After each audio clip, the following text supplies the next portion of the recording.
Welcome to Business Solutions, your trusted business funding agency. We provide tailored funding solutions to help your business grow.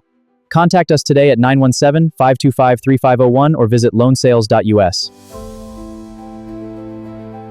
Offers for your client, you just can't do that. God bless you all. Thanks, McGuire. Absolutely. Absolutely. Very well said, David. All right. We are rolling in just on time. That actually allowed me to get us on YouTube and get us rolling. So make sure we're good here. Beautiful. Once we get the green light, we will get this thing going. Make sure we're muted. Beautiful. All right, all right. Green light on YouTube. We are ready to roll. All righty, team. Well, hey, happy Monday. McGuire Tate here with you guys.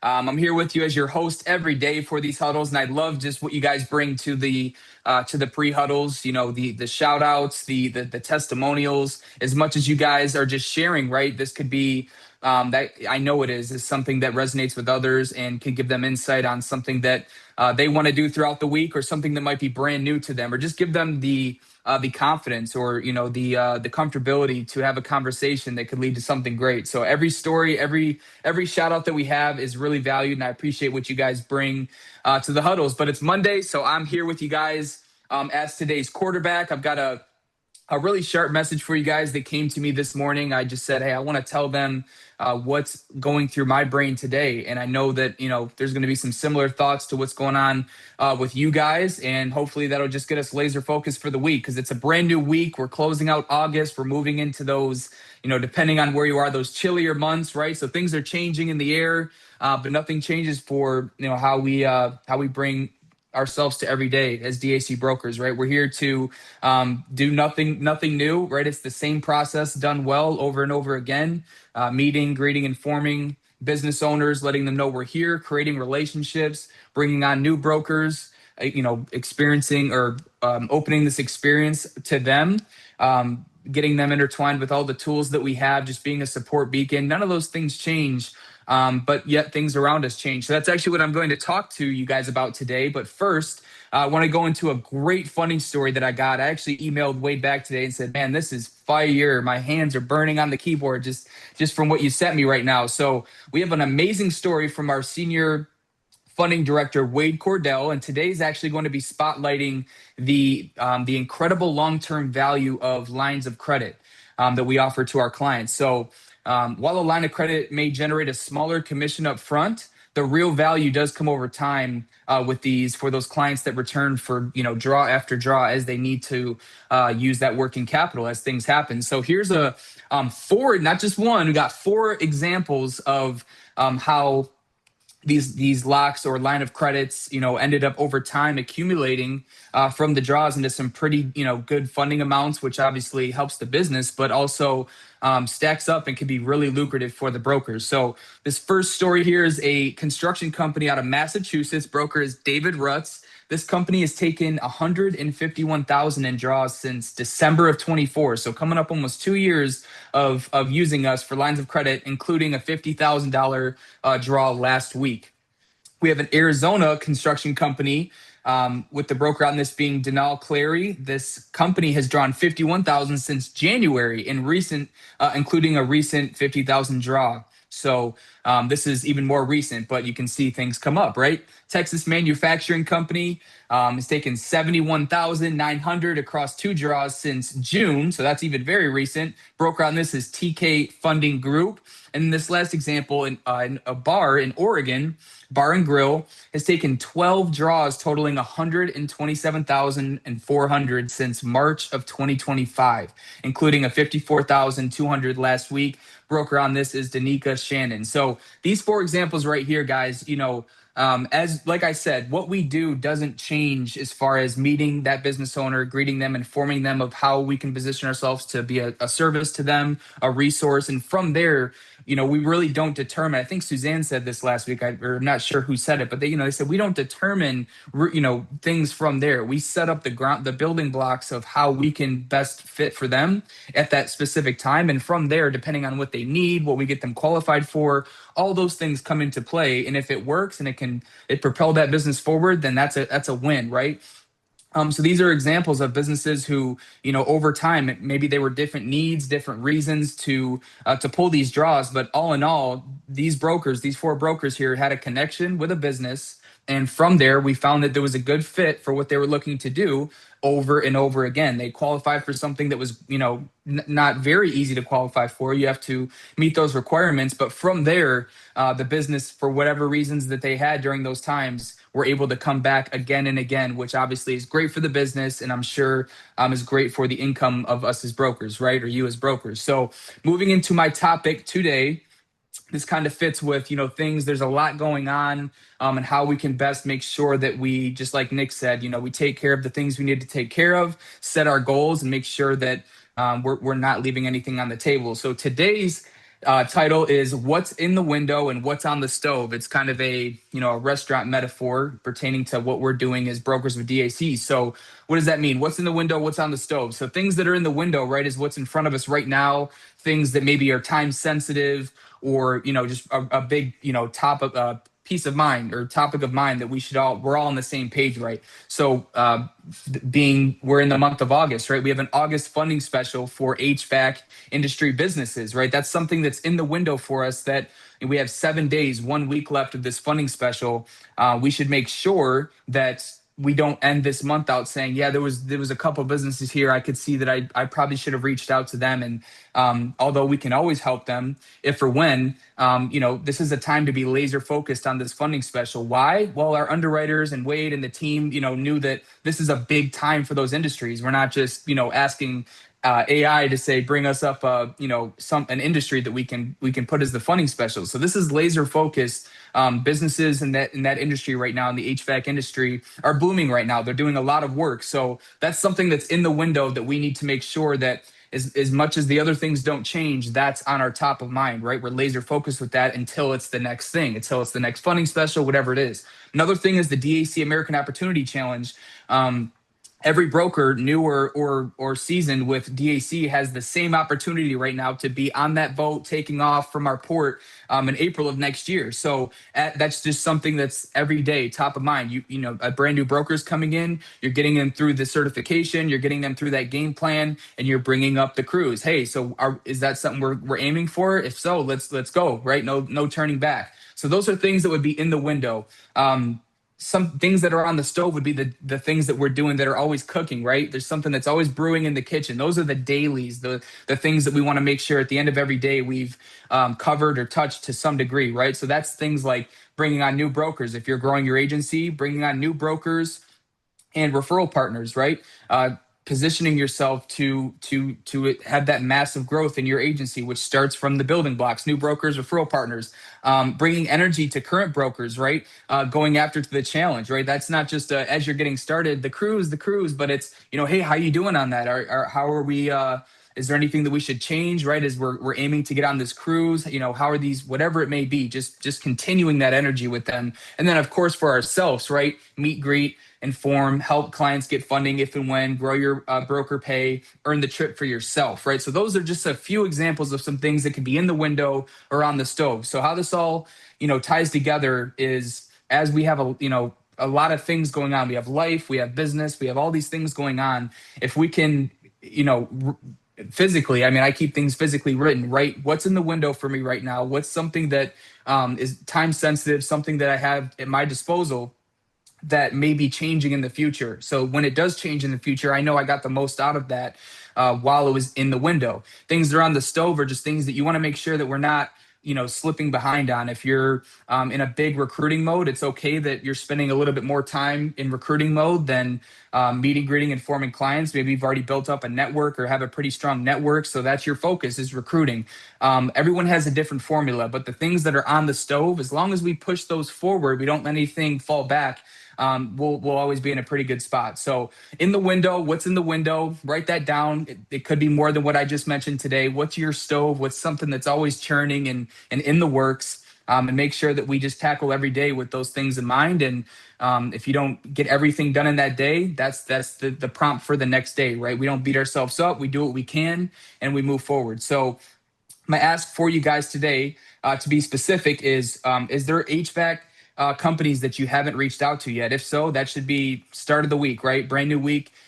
Get those reach outs, those relationships built. Because in 7 days from now, there's going to be a new funding special. And not to say, like I said, we can't help them, but now is a time that's going to benefit that business more so than in 3 weeks from now or 2 weeks from now, right? And then let's see, who's a broker that you haven't checked in with about the challenge, right? Keep that top of mind. This is really, really exciting. And honestly, it hit me this morning. We're a lot closer than we think to that cruise, right? So the energy's already flown. It's been flowing. It's been going. Make sure that you check in with some brokers who are pumped up about that. Don't let that energy fade. And then obviously keep everything on the burner, right? On the stove, everything that we know to do every day, right? New brokers, new clients, whatever that looks like for you. Keep that stuff churning and burning. So I always end out with a quote. Today's is from a guy named Greg LaVecchia. He's actually a co-founder of an energy drink, a clean fuel energy drink that I have picked up lately called Bloom Nutrition. But this is a quote from him, and I just saw it a week or so ago and said, I want to share that with my DAC team. So this is how it goes. It says, being fat is hard. Getting abs is hard. Choose your hard. All right. And then there's the next part. It says, a life of pursuit is hard. A boring life is also hard. Choose your hard. And I won't go into too much about, how I think this could be broken down, but I just love that it says choose your hard. And honestly, we think about what we're doing as brokers every day. There's many career paths out there. We talk about it all the time. I was on a morning walk this morning. I saw people out crack of dawn, 7 a.m., just doing landscaping and stuff like that. And I said, they're busting their butt out there. And it's not easy to be a broker either. But, in life, we say things might be difficult and lifestyles may be really hard to achieve, but there's different levels of hard in life. So when I heard that, I said, choose your hard. We're blessed. We're blessed to be here in a space that we have a free opportunity. We can offer that to others. We can change the lives of others in many ways, whether it's a new broker, whether that's a business owner that's now going to have the best 2026 they could have imagined, right? Because of this relationship. So as we go forward today, guys, just keep the stuff that's in the window. Don't forget about it. Keep the stuff on the stove always churning with that heat, just enough to keep things boiling. If you don't have a day where it's super hot, that's okay. We don't beat ourselves up. We just move forward and do what we can and make sure that everything that we should be doing, we're doing, right? And that comes with conversations, getting intertwined into your communities, just being a member, right? So I appreciate all you guys being here today with me. Let's go tackle Monday. I love Mondays, right? I call them mental Mondays. Get our mind right, sets the week up. So we can have another beautiful week. So I look forward to all the huddles going forward this week and all the stories that we're going to be hearing from you guys coming tomorrow, Wednesday, and on. So take care. I love you. God loves you. Listen, I got so much I want to talk about. I'm going to do this very quickly so I can get to what I want to talk about. I've been with DAC for over 10 years. I've been in this industry for over a decade. I met David.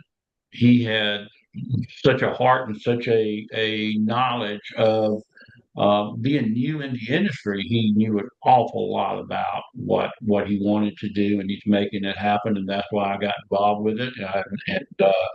I love David Allen Capital. I know that banks are turning down 9 out of 10. I got that confirmation from a banker yesterday who is going to meet with me this afternoon, and we're going to talk a little bit about getting this turned down. But I'm going to jump right into this real quickly. Today's funny story is a sports bar in Louisiana. The broker is Southern Processing Solutions. The client needed working capital. They had to address some past due sales tax obligations they had to have done this quarter, and they also needed a little bit more inventory in their bar. Unfortunately, the file had been submitted through a lot of different channels to a whole lot of different lenders, a whole lot of different times. We got through that challenge because of the platform that we have, and we found a couple lenders who said, "Listen, I'll take a chance on this." We gave him 15,000 flex rate. The guy got everything paid. He's happy. I expect to get a referral from him here within the next couple of days of someone else. So once I get that referral, that broker will hear about it. Yesterday, before I jump in, I'm going to talk about UCC filings today because that seems to be a big thing that people don't understand. But before I jump on that, I heard yesterday this precious broker on our call talking about, a prospective broker that they had that decide they're going to try to build their own little platform and get their own little contract. And the sad reality is that 75 to 80% of every one of the packages that particular broker submits to the lenders who will accept a single broker group or even one or two broker group, they're not going to get funded. You got to have very reliable lenders. David and I have actually traveled to some lenders, and we saw the boiler rooms behind the wall. And we thought well, they turned someone down 2 weeks later, they're hitting them on the phone and selling them direct, and it just doesn't happen with us. The biggest problem that you're going to have and this is why I feel this particular broker that is going to do that. He's naive and he's really unrealistic for what he's going to try to do in this industry. There are 27 states out there. You got to know what you're doing if you're going to work those states. PAC takes care of everything through Bank Breezy. Guys, there's nothing that's new in this industry that we haven't already thought of. We can always learn, but I'm telling you, what David's put together is the greatest thing out there. And I'll get off my rant, and I will now go to what I wanted to talk about, which is UCC filings. I want you to understand what that really means because a lot of you really don't understand that. And it's not your fault. It can be a little bit complicated. For an MCA or revenue-based funding broker, UCC filings are one of the most important concepts that you can understand because they determine whether a lender is going to fund a deal, how much they're going to fund it, and whether they require another lender to pay off a current position or just let that position stand. UCC stands for Uniform Commercial Code. A UCC1 means that is the first position UCC that's out there in the MCA revenue-based funding world. A lender or funder will file this against a company when they provide funding. It doesn't matter if it's a bank. It doesn't matter if they're just leasing equipment. They can have a UCC filing for that particular piece of equipment put up against them. The filing essentially tells other creditors, we have secured interest in certain assets or rights of this business. And a UCC filing does not automatically mean the lender has a lien on every asset of the company, nor does it seeing a UCC filing automatically mean the business has an outstanding balance. The actual agreement on each one of these filings kind of tell the lenders what to expect. Why do MCA revenue-based lenders check UCC filings? Well, when a broker submits a merchant, the funder doesn't just want to know, does this business make money? They also want to know who else has financed the business. Is another funder already in first position? What collateral or business assets may already be encumbered? Does the merchant have existing obligations that could interfere with their repayment schedule? Can the new funder legally and practically obtain the position it needs? This is particularly important when the lender is considering a second position or additional positions in a funded deal. I want you to think of it like this. A merchant owns a business and has already received $100,000 from funder A. Funder A then is going to automatically file a UCC1. That just lets everyone know that hey, we're in first position here, and the merchant then applies to funder B. Funder B sees that UCC and thinks, wait a minute, someone already has a security interest here. What exactly did they secure, and where do we stand compared with them? And that's why the UCC search is part of the lender's due diligence. They want to know how many positions they have because they may not have given us all the bank accounts that they really have. And there could be UCC filings against a business because they've got like 13 funding positions out there. They just need to know. Why does a lender want to actually clear UCCs? Where this is where brokers sometimes gets a little bit confusing. Clearing a UCC doesn't necessarily mean the merchant has to pay off the entire financing. These are several possibilities out there. The old financing's been paid off. Suppose a funder A actually got their 100,000 and the merchant has already satisfied that obligation, and the funder A still has that UCC showing up. It always will show up until there is a UCC3 termination by the other lender. That's when we really help our clients, when we say, hey, you got all of these UCC filings and you've given me the payoff letter. Here's how you can go ahead and contact your lender and tell them to just to file a UCC3 and terminate that particular position. We help our clients. We educate them. We let them know what these UCC filings really are all about. What if an old UCC is terminated? Well, a lender may require the existing creditor to file a UCC3 termination. This is common when the old obligation has already been satisfied, but the UCC was never formally terminated. Just what I told you about. I got a little ahead of myself. The new lender pays off an existing position. This is really common in our industry. For example, let's say there's a $40,000 balance that's out there, and the new lender wants to give $100,000. Excuse me, I got to take some water.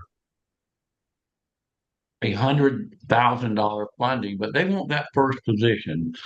The new funder may provide 100,000 and use 40 to satisfy the existing position, leaving the merchant with about 60,000 in new working capital before any deductions like lender fees are included, of course. The new lender may then obtain their desired position. They want to be a first lender. That's what On Deck and a bunch of these really top-notch lenders that are on our platform want. They want that first position lender situation, and that's why they'll pay off up to two lenders out there. And that's what it's often called, a payoff or a takeout. Why lenders are so protective of their position? Well, here's the best way I know how to explain it. A lender's putting money into a business and wants to know what other creditors could potentially have competing rights to the same business assets, or in our case, the same cash flow. Imagine two people both believe they have priority over the same asset. That would create a problem. The lender wants to establish its position before it puts money at risk, rather than discovering the competing claim after the merchant has already received the funds. And that's why underwriting departments investigate UCCs before they fund them, not after they fund them. But the big takeaway for you guys, and I'm going to boil it down I want just one lesson. A UCC isn't necessarily a problem at all in our industry, especially. An unexpected or competing UCC is the problem. In other words, we look at an application, we look at all the bank statements, and that doesn't show that there's another position. But then when we do a UCC filing check, and we see that hey, there are other positions out there, and we got to get the information. The lender wants to be able to trust the merchant. It really needs to understand what their existing creditor relationships are, because they got to protect themselves on the money that they're giving. For bank greasy brokers, this is especially important because a merchant can still potentially be fundable even when UCC appear. There could be 5 UCCs out there. Our team's job, not yours, is to determine who filed it, whether the obligation is active, what it covers, what position the existing creditor has, and what the prospective lender requires before funding. This is done 100% of the time behind the scenes. The bottom line is that we just want to know if we're the first, second, third, or fourth position, because it matters on cost, it matters on term, it matters on the amount that they're going to give. So when you hear a client that says, "Are you going to file a UCC filing?" What they're asking is it going to be out there for the public to know? UCC filings aren't negative things. It's just letting people know, hey, I'm raising my hand. I'm in line for in case this person doesn't pay. I want to be able to, be the first position in line, not the third. We find people all the time with our B and C lenders on second, third, fourth, even fifth and sixth positions as the revenue is there. So it doesn't necessarily matter about the position. What matters is what's the cash flow? What percentage of their monthly revenue is being used toward paying off these types of funding. And when you get above the 35% range, it usually becomes a no-go, certainly for the A lenders. And you have some D and C lenders that'll go on all the way up to 40 and 45, which I think is if you're paying 40 to 45% of your revenue to pay these off, you need to find another way out. You need to figure it out, and we help them. That's where we come in. I've heard David say many times that he has talked to his clients, and I have too, and told them, you know what, it probably isn't best. Yeah, I can get you money today, but it probably isn't the best thing for you. Now, if they demand us move forward, of course we will. But we want to make sure they understand the importance of not taking money unless you're going to use it. If you're not going to use the money today, don't set it aside for a rainy day. Or that's not what we're about. We use our funding for leverage to help that business go to the next level. David, do you have any comments about this? Or I know I went through this very fast. Yeah, I do. I'm not trying to confuse anyone. I just No, want to let them know. this is great stuff. I mean, this is fabulous. People have already asked for the slide deck, Wade, and it made me think, we need to have an advance funding in the LMS for things like this to talk about. But I would just ask this question as a follow-up. We know you and I have talked about some shady lenders leave the UCC on even after it's been paid off so that they're notified. Yep. You have to reach out to them that you're trying to get more money. What advice or what counsel and how do you guys handle? I know you guys said we handle it all. Let's say one of my clients has a current UCC. It's been paid off, but the UCC filing is still on there. Is there anything I have to do with my client, or do you guys reach out to the client and show them how to get that UCC removed? Yeah, we can't go directly to the lender. So we reach out to the client and say, okay, when we explain what a UCC3 is, it's a termination of that. It takes them 5 minutes to send that in. We do it all the time. It happens every week that you don't know about. And but our lenders mostly do take care of all that. But sometimes the lenders are lazy. I don't think that we have a lot of lazy lenders, but we got some lenders that the lenders aren't lazy, but some of the people they hire, some of the underwriters are lazy. So we help them and give them a nudge on how to take care of that. The other thing too is if we don't do that, David, then they're going to get the wrong calculation for funds. Yeah. They're going to pay higher amounts when they shouldn't have to pay that higher amount. So that's why we get these payoff letters to validate that UCC was paid off. Yeah. Now, if I were to call the client and say, hey, you need to call that lender and tell them to get as the broker, tell them to remove their UCC file, that lender, the first thing they're going to try to do is sell them on another funding with them, right? They're going to try. That's why a lot of them leave it on. So I would want to prepare them in advance, and I'm sure you guys do this. You tell them we talk they're going to try to sell you. That's one of the big things we do. It says, if this guy, we don't ever trash another lender, but what we do tell them is, if this lender really, really, really wanted your business, they would tell you something I'm telling you for free, and that is, you already paid this off. It's sitting there, and quite frankly, most of the time, the small business person gets a little angry with that other lender because they didn't take the time to even take it off. And they do it for one reason and one reason only. So they'll have to call to do it so they can make an offer. Right. We know how to get around that. We used to, when I sold phone service, it's very similar. When we switched someone off of AT&T back in the 90s, AT&T would call them and offer them a check for $100.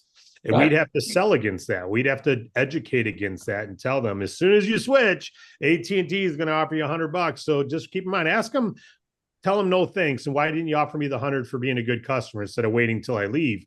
It's the same thing here. Why are you offering me more money now when I'm calling you to remove the UCC filing that should have been removed the day it was paid off?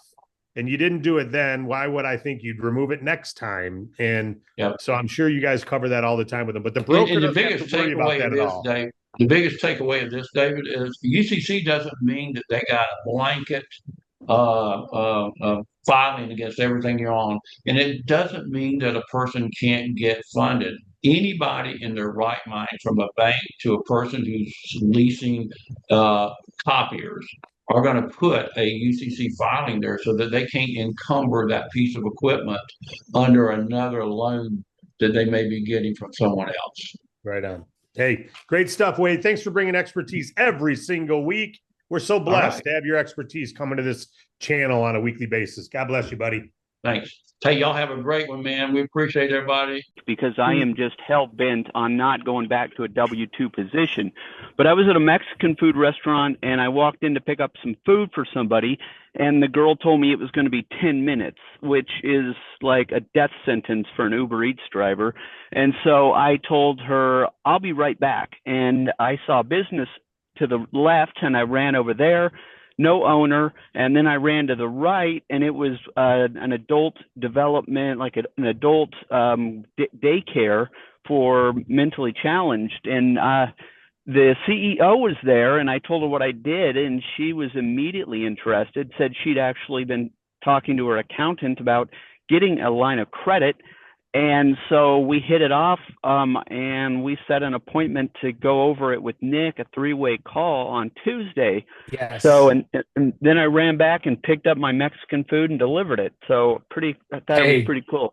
That is pretty spectacular. I appreciate you sharing that. And hey, you got a great leader. You get actually some time with him today. So appreciate you sharing that, Richard. And we're going to pass it over to today's quarterback. A man that I've grown to become great friends with. He's a great man inside of DAC, outside of DAC. Been with DAC for over 7 years. He's been growing consistently, building an agency, bringing on other brokers, leading them in the correct way, leading by example, helping clients get funding, staying present, always being a great example of follow-up, and just great leadership overall, right, to clients and to brokers. So without further ado, it's that time.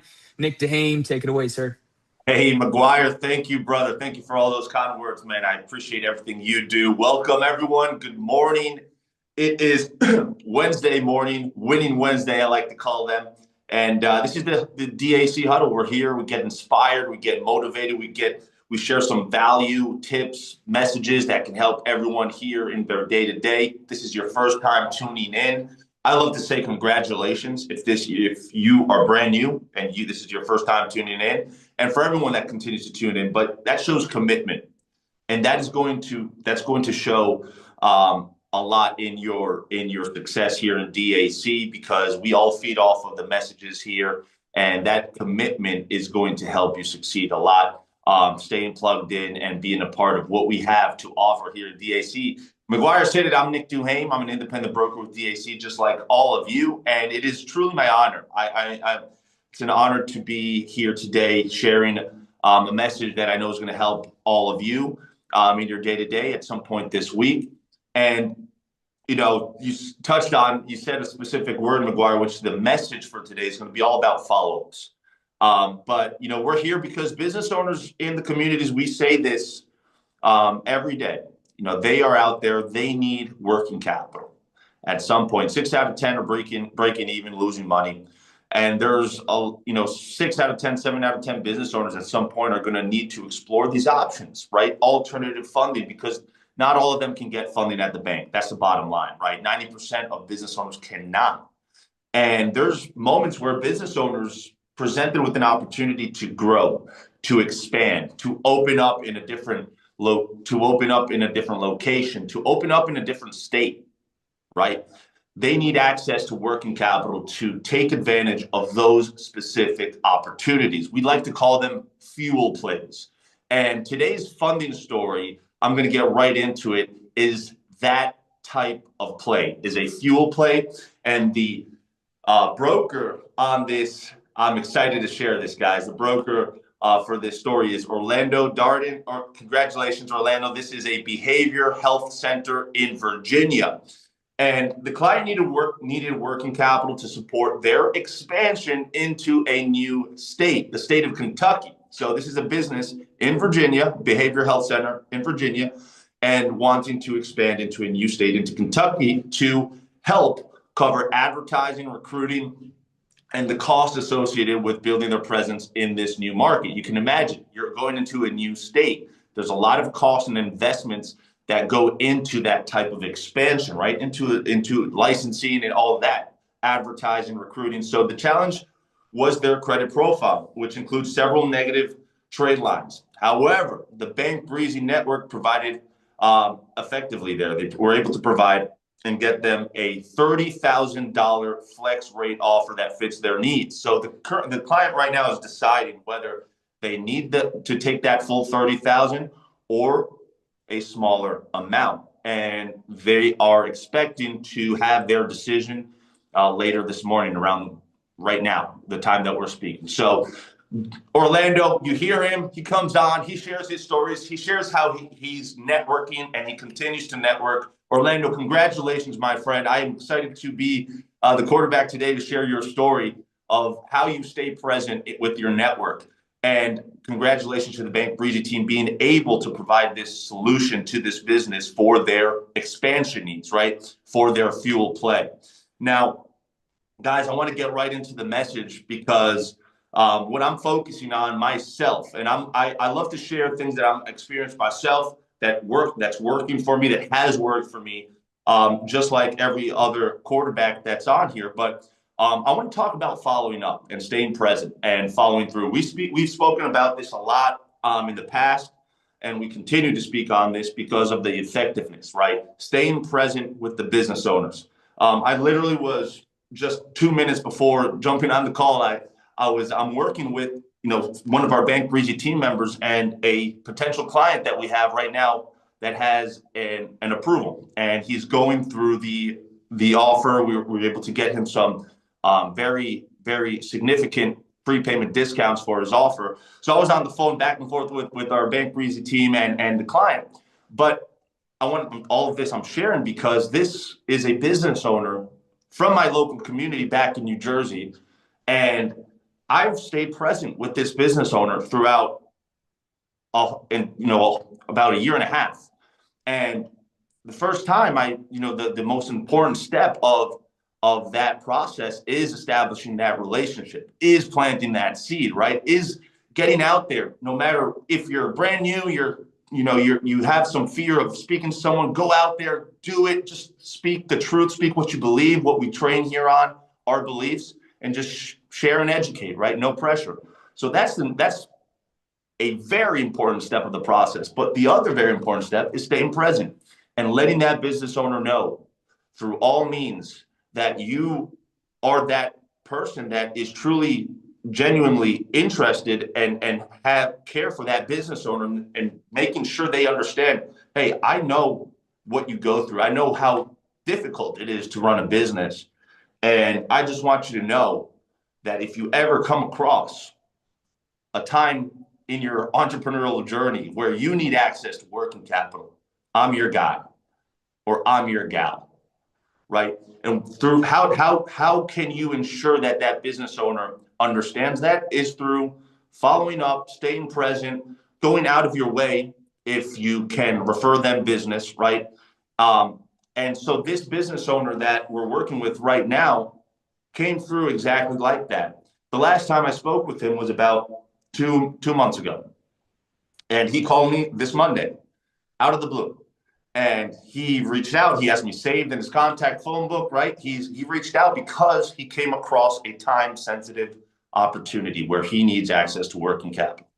And if I go to think how many times through all the, blessed to say, all the business owners we've been able to help, I've been able to help personally with the clients that I've been able to refer over to Bank Breezy, it was very few times where it was on the initial contact, the first conversation I had with that business owner. There were times where I came across someone that was in need of working capital right away, or yes, they've been looking for a solution. But most of the times it came through that relationship building process of showing that I truly care, setting that presence and making sure they understood I'm the local trusted resource here. I want to help you if or when that day comes. So that is what I've been focusing on a lot lately, is going back to every single contact I've been speaking to, whether it's the last month, 2 months, 3, 6, a year ago, a year and a half ago, any contact I have, business owner, non-business owner. And I'm just reaching out and letting them know, reassuring that they understand who I am, what it is I do, right? And just having fun with that process, just educating them, re-educating, re-informing them, and also getting to know how business is going, asking about their business. What difficulties have they been going through? Are they thinking about any ideas to grow their, to increase their revenue in the next couple of months? What could they change now, since we're going into Q4 very soon? What can they change in Q4 to improve their business, right? Staying present with strategic, questions on business growth, right? And strategies and how they can implement ideas. And then that's when you can also say, hey, so if you can introduce the idea of, hey, if you do come across that specific idea to get your business to A to B to Z to C, and you need access to working capital for that, I can help you. I'm your guy. I'm your gal, right? So that is the message for today, guys. I want to encourage all of you, whether you're brand new, if you're brand new, you don't have contacts, use your warm market. The warm market is the best way to stay present and get the word out, right? Leverage your warm market. Let them know exactly what it is you do and how you can help business owners. But if you've been here already and you have previous contacts, take some time today to sit down, reorganize, get about as many contacts as you can in front of you with the time you have available, and reach out to them. Stay present, follow up, let them know, hey, I'm here to help. Hey, do you know of any business owners that you can introduce me to that may need to explore these options within the next couple of months? Is there a business owner you can introduce me to that I can let them know how I can be of service, how I can be a resource to them if or when they need working capital? Hey, I just wanted to check in. I had a minute check in. I saw your post on Facebook. Wow, that project, it looks amazing that you did in XYZ town. Listen, I just wanted to let you know that we're going into Q4 very soon. If the need for working capital arises, just know that I'm here to help. Hey, John, I just wanted to check in. I saw one of your posts on social media, or I saw your truck recently in the neighborhood. Listen, just know this, if you could benefit by having a whole month's worth of revenue deposited into your business checking account within the next couple of months to move things forward in the business or take advantage of an opportunity, just know that I can help you with that. Just know that's something we can help you with, right? So those are just some ideas, guys. What the ask for today is sit down, organize all your contacts, your previous contacts, and begin to stay present. We're in a unique moment of the year where business owners are strategizing. They are coming across opportunities very soon. And the end of the year, they're always thinking, how can I improve? They're reflecting, how can I improve? How can I improve? How can I get better? How can I provide a better service? How can I increase my revenue? How can I increase my bottom line, right? So now is the time to reorganize, restructure, and get right after it. That's the message for today, guys. God bless. It's always a pleasure being here, sharing a message with all of you. I hope this has helped. And we will see you on tomorrow's huddle.